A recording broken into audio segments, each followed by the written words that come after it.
Misalkan ada mahasiswa yang sudah meningkatkan banyak hal, kadang-kadang kan kita ingin Pak, status pendidikan itu penting Pak. Gimana caranya supaya ini diakui secara formal Pak?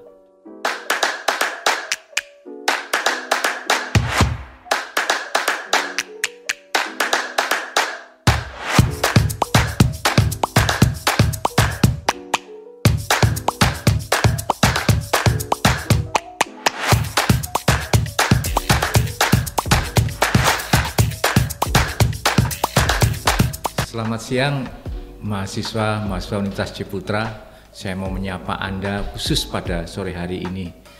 Kita punya tamu yang istimewa yaitu Pak Endro Tomo. Selamat siang Pak Endro. Selamat siang Pak Suno. Ya, Pak Endro ini seorang yang cukup unik. Secara formal pendidikannya arsitek, tetapi sekarang bukan lagi ke arsitek, tetapi lebih menikmati tentang mendesain kurikulum, mendesain pembelajaran. Nah ini menjadi menarik keahliannya Pak Endro. Jadi ada dua, arsitek yang diterjemahkan ke desain pembelajaran dan kurikulum. Ini yang akan kita gali pada sore hari ini. Dan fenomena seperti ini banyak sekarang. Nah kita akan gali khusus tentang kemampuan atau keterampilan atau skill. Apa untungnya kita mendapatkan skill atau apa untungnya kita mengembangkan skill di era sekarang. Baik Pak Endro, saya berangkat dari sebuah fenomena Pak sekarang. Banyak anak-anak muda yang bertumbuh punya kemampuan yang hebat-hebat. Anehnya kemampuan itu tidak didapat dari bangku kuliah Pak. Tetapi karena mereka giat sekali belajar, mereka bisa bekerja sendiri gitu. Nah Pak Endro, apakah kira-kira fenomena seperti ini memang fenomena yang bagus untuk Indonesia Pak? Baik Pak Suno, para mahasiswa, orang memiliki kemampuan itu banyak sumbernya. Jadi di pendidikan itu hanyalah satu sumber, namanya pendidikan formal. Ada pendidikan yang non formal, yaitu pelatihan. Ada yang informal, itu artinya lewat keluarga. Tapi lupa kita sendiri bisa belajar. Jadi di banyak tempat kita bisa belajar. Oke. Nah sekarang kan berarti persoalan pengakuan saja. Ya, begitu. Oke. Pak, bagaimana dengan pengakuan kemampuan di Indonesia? Apakah selalu harus diwujudkan melalui ijazah Pak sekarang, di era sekarang? Baik. Harus belajar S1 4 tahun kemudian baru dapat ijazah gitu? Ya, baik. Saya dapat informasi banyak direktur yang tidak PhD Pak. Oh oke. Ya, jadi malah lulusan-lulusan D3 suatu perguruan tinggi dalam perjalanan waktu menjadi direktur utama. Padahal anak buahnya banyak yang PhD. Jadi sebetulnya orang itu bisa belajar dari mana saja. Nah sekarang pengakuannya. Ada 4 yang pengakuan itu. Sekarang yang disebut dengan kualifikasi. Jadi kualifikasi itu bisa dicapai dari 4 sisi. Pendidikan formal. Jadi saya bisa PhD maka top kualifikasinya di kita ada grade 9 grade. Tetapi saya juga bisa dari profesi. Jadi saya mempunyai arsitek maka internasional arsitek itu ada grade yang didasarkan pada praktek yang dia kerjakan. Jadi kalau saya setiap tahun hanya membuat rumah tidak meningkat menjadi rumah sakit dan menjadi museum, itu saya tidak bisa punya kualifikasi grade naik gitu. Jadi dari praktek profesinya. Yang ketiga sebetulnya dari pengalaman kerja. Tadi saya sebutkan yang D3 dulu dia hanya montir. Tapi dari pengalaman dia menambah itu, mendapat sertifikat itu, dia naik lagi. Nanti chiefnya dari bengkel naik lagi jadi manajer gitu. Jadi dia bisa belajar dari kerjanya itu diakui di dunia kerja. Yang terakhir itu adalah belajar mandiri. Guru tari di Bali kalau ditanya tidak pernah sekolah, tapi diakui internasional, dia menciptakan tarian gitu ya. Jadi misalnya juga tari kecak itu kalau ditanya tidak ada orangnya, tetapi dari pengalaman itu lantas dia menunjukkan ini loh karya dan diakui internasional. Jadi di kita sudah sekarang muncul tahun 2012 itu kerangka kualifikasi pengakuan terhadap kemampuan seseorang. Nah gitu. Mungkin ini yang tidak banyak diketahui oleh anak-anak muda sekarang, bahwa tahun 2012 Indonesia sudah mengakui tentang kenaikan kemampuan-kemampuan yang melalui 4 jalur ini ya. Betul. Tidak selalu melalui universitas, tidak selalu melalui perguruan tinggi. betul. Jadi Anda lulus D1 tapi karena Anda profesional, Anda mempraktekkan banyak hal, diakui ya Pak. Betul. Indro, ya. Pak, kalau misalkan ada mahasiswa yang sudah meningkatkan banyak hal, kadang-kadang kan kita ingin Pak, status pendidikan itu penting Pak. Betul. Gimana caranya supaya ini diakui secara formal Pak? Baik, jadi kalau mahasiswa, katakan saja mahasiswa itu putus sekolah Pak, 2 tahun, banyak alasan, terus dia bekerja, punya pengalaman, masuk lagi pengen kualifikasi lewat formal, itu tidak mulai nol. Itu diakui namanya RPL. Di dalam bahasa Indonesia disebut rekognisi pembelajaran lampau. Dalam bahasa Inggrisnya juga RPL, Recognition Prior Learning.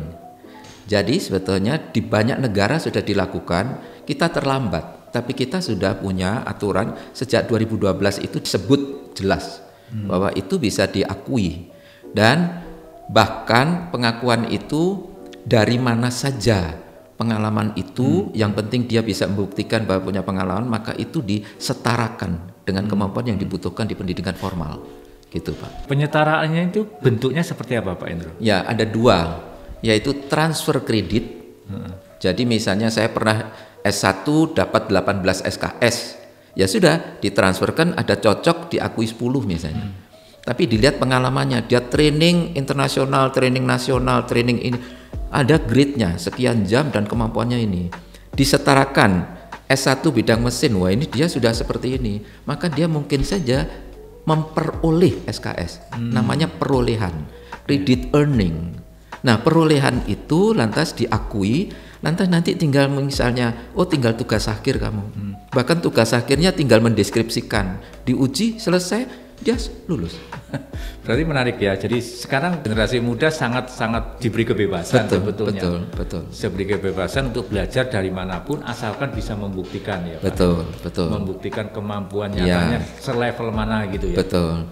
Nah itu ada tim ya Pak. Jadi tim yang menilai kemampuan itu. Nah asesor ini harus yang banyak sisi Pak.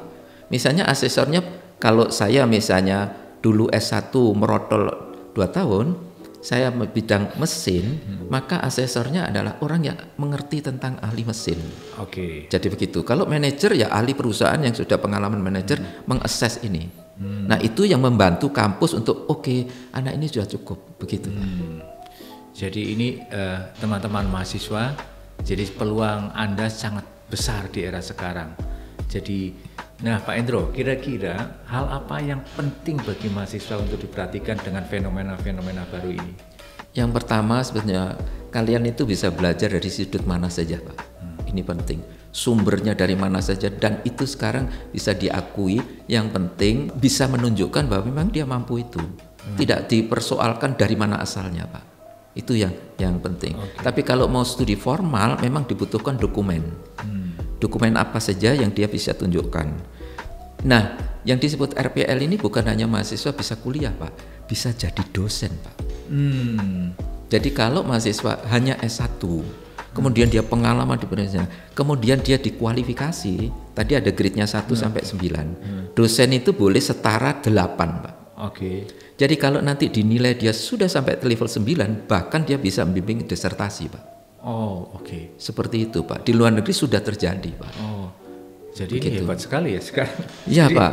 Ketua lab di Jerman itu boleh menguji S3 Pak. Kalau di kita sepertinya harus profesor gitu. Enggak perlu Pak. Nah ini yang kita belum Pak.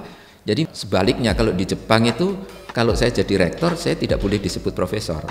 Karena itu pekerjaan profesor adalah lab.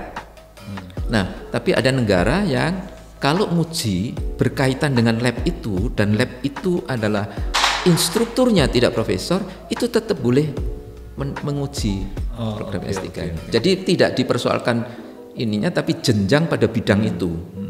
Jadi kalau saya katakan saja, saya sudah guru besar, saya sudah S3 level 9, tetapi pada saat saya di rumah goreng kerupuk gosong, maka itu dalam kuliner saya level 1 Pak.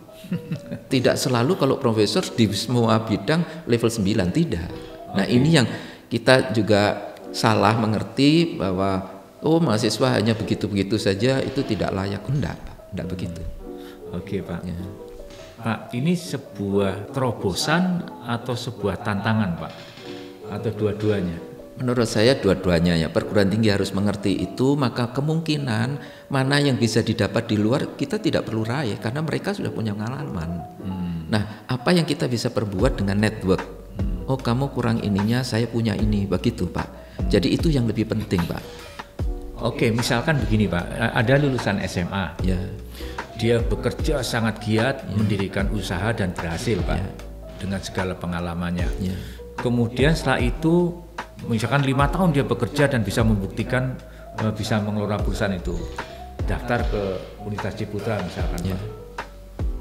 Kira-kira bisa nggak mahasiswanya diakui, wah setelah dihitung kemampuannya selevel dengan ini, dia cukup nanti kuliah 1 tahun aja lah gitu.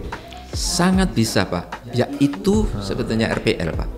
Jadi dari mana saja itu boleh diakui. Bahkan begini, kalau mau jadi perawat tapi dia bidan, itu boleh saja. Yang dia kemampuan seperti ini, nursingnya sudah bagus, oke, tapi bidannya tidak perlu dihitung karena dia mau jadi perawat. Jadi seperti itu. Tapi kalau dia nanti perawat maternity, itu penting sekali ini. Jadi diakui.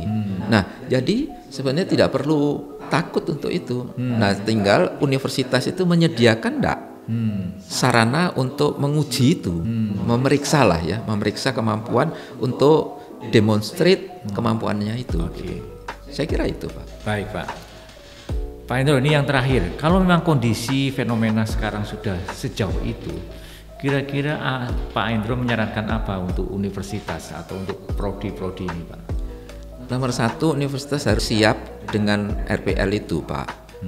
Jadi ada unit yang mengurusi tentang bagaimana pengakuan itu. Karena ini nanti jenjang pada S2 juga. Jadi kalau mau S2, orang-orang yang dulu cuma S1 tetapi bekerja sudah hebat saja, tidak selalu harus kuliah menjadi S2 untuk jadi dosen. Dari pengalaman itu juga bisa menjadi langsung dosen. Nah, siapa yang mengatakan ini? Itu adalah unit RPL ini.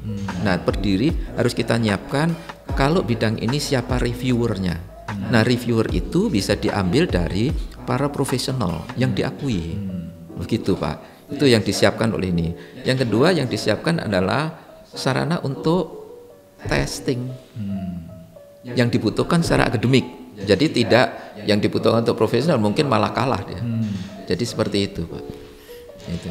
Iya, mungkin satu tambahan teman-teman untuk Pak Endro ini sebetulnya bergabung juga oleh tim Dikti yang membicarakan, mengurusi tentang masalah membuat kebijakan tentang RPL, sehingga informasi dari Pak Endro ini suatu informasi yang sangat penting untuk kita ketahui semua.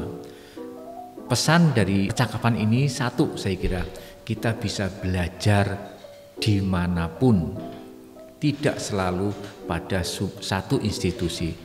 Cuma satu hal, Anda bisa belajar dimanapun. Cuma satu, Anda bisa membuktikan bahwa Anda punya kemampuan di level tertentu. Selamat terus belajar teman-teman. Salam entrepreneur.